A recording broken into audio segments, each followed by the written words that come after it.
Okay, our next speaker, and I'm moving now into the energy level of this session, is Adam Scott.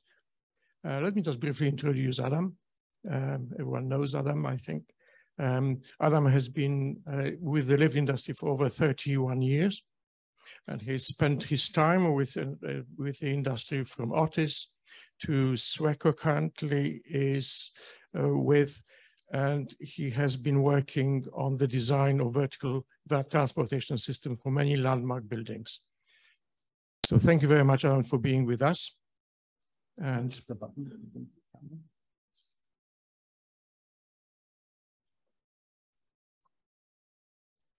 thank you, Adam. Over to you. Thank you, Stefan. Good morning, everybody.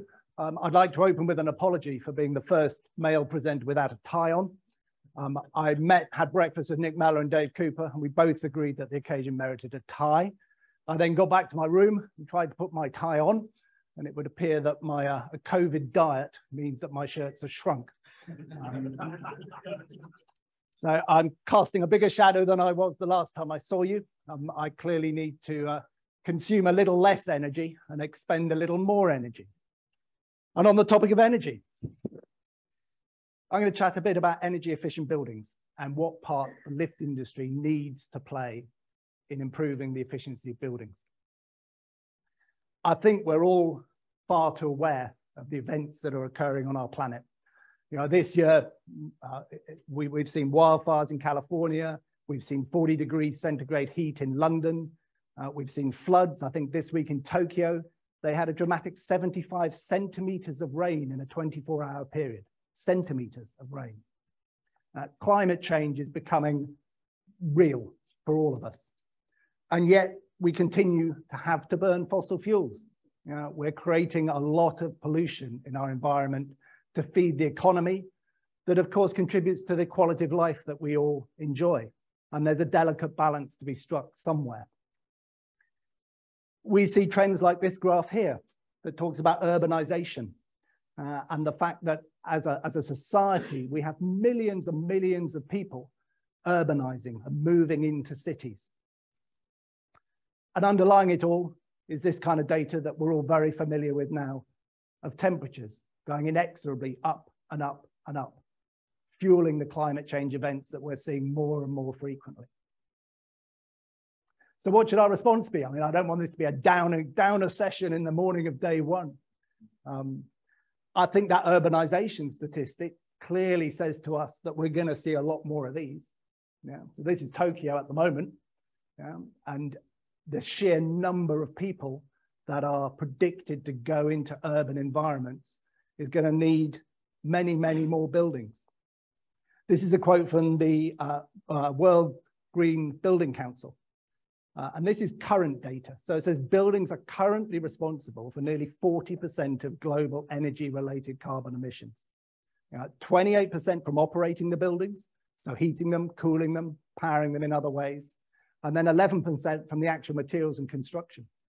Nearly 40%. Now, I don't know, like you, I read lots and lots of data around energy, yeah, and there seems to be all sorts of maybe slightly conflicting data. But I think the key messages remain the same, that the built environment consumes a significant amount of energy, and it's worthy of our attention to try to reduce it. Particularly when we look at another stat from the World Green Building Council that suggests towards the middle of this century, so what's that, 30 years away? Yeah, less, 28 years away. The world's population approaches 10 billion. The amount of buildings in the world is going to be twice what it is today. But it feels a bit tricky, doesn't it? As I sit here in our lift industry in the UK, and I struggle to see the wood for the trees. I mean, how can we contribute to solving this problem? And there is a framework.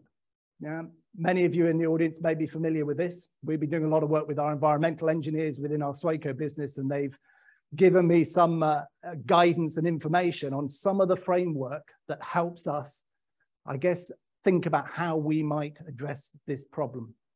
These are the United Nations SDGs, the Sustainable Development Goals. And these were agreed amongst many nations quite a period of time ago now as being the fundamental keystones of a sustainable world that will sustain us all. Number 11 there talks about sustainable cities and communities, and is the piece probably most closely associated with the industry that we work in. But buildings are ferociously complicated things, as we know. I mean, we're involved in one element of them, the lift systems.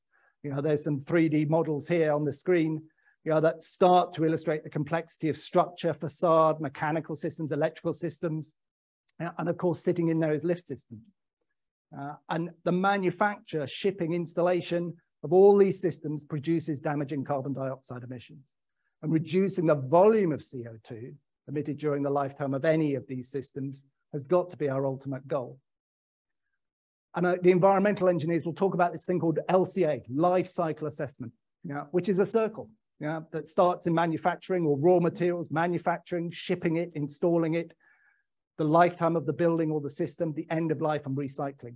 And I think we start to then see how that plays into the world that we work in the lift industry, because we recognize that cycle of raw material manufacture, install, operate, recycle. But where could we start as a lift industry? Well, this piece about carbon, you may be familiar with the term whole life carbon, WLC, and that comprises two fundamental components. The first is embodied carbon. So this is about the materials that you actually create or manufacture. And it's the total CO2 emitted in producing those materials, estimated from the energy used to extract and transport them, as well as the manufacturing process itself. So an important element, embodied carbon. And the other piece that we're probably a little more familiar with in the operational side of the lift industry is operation. As the lift goes up and down the building, it is consuming energy. And the graphic on the bottom there kind of shows how that operational to embodied, as our systems have got more energy efficient over time, embodied carbon, the green element, has become a bigger and bigger component of the total energy. So both are important for us to think about as a lift industry, the embodied carbon, the materiality of the equipment, plus the operation. We also have a very useful framework document here in the UK that was published by RICS, the Royal Institution of Chartered Surveyors. And this provides us with a methodology for assessing whole life carbon. And it provides us with a framework as a lift industry to hook into to say, okay, what does this mean for my product? And it talks about operational carbon and embodied carbon. And it creates this idea of expressing whole life carbon as kilograms of CO2 equivalent per square meter. So in a bigger building, you're going to have more lifts, you're going to have more embodied carbon, they're going to consume more energy. But if you're dividing by the net internal area of the building, you get some kind of quantum measurement. Carbon dioxide equivalent is an important thing. It's not CO2, it's CO2 equivalent. And that's a measure of all produced greenhouse gases associated with the system in terms of the amount of pure CO2 that will create the same amount of warming. Bit of a complex thing, but it's just trying to get apples for apples, I guess. If we look at embodied carbon and how the lift industry assesses embodied carbon at the moment, it uses something called the EPDs, Environmental Product Declarations. And these are an established framework. It's not directly related to the lift industry. It applies to many, many different systems. And it provides a range of data that includes embodied and operational carbon.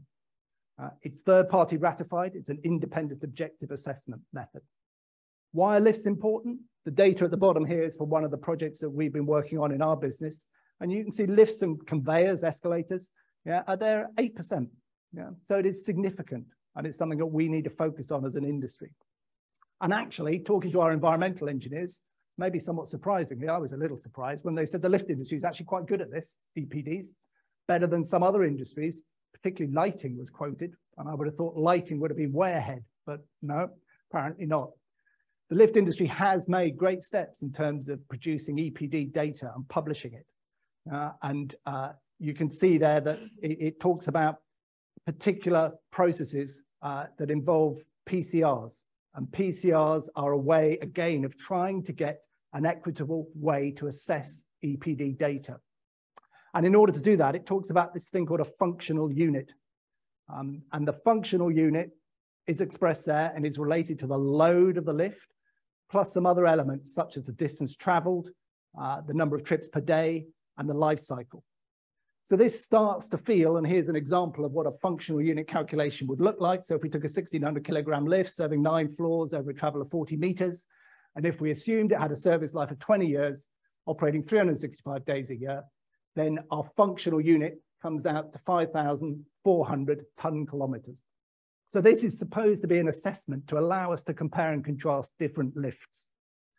When we actually try to do that, it starts to become a little bit problematic. So I took some data to try to say, okay, I've got a typical building, maybe a 10, 12-story building, and I'm going to put an MRL lift in it. Yeah. So I went away and tried to find some data on EPDs on MRL lifts. And you can see from the table here that the representative units from supplier 1, 2, and 3, 1,000 kilogram, 1.6 meter a second, yep, fine. But then supplier 2 could give me 1,000 kilogram, 1.6 meter a second, but only 8 stops.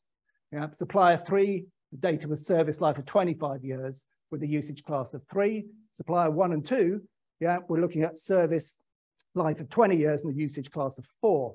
Consequently, the functional units in that third column there are all different.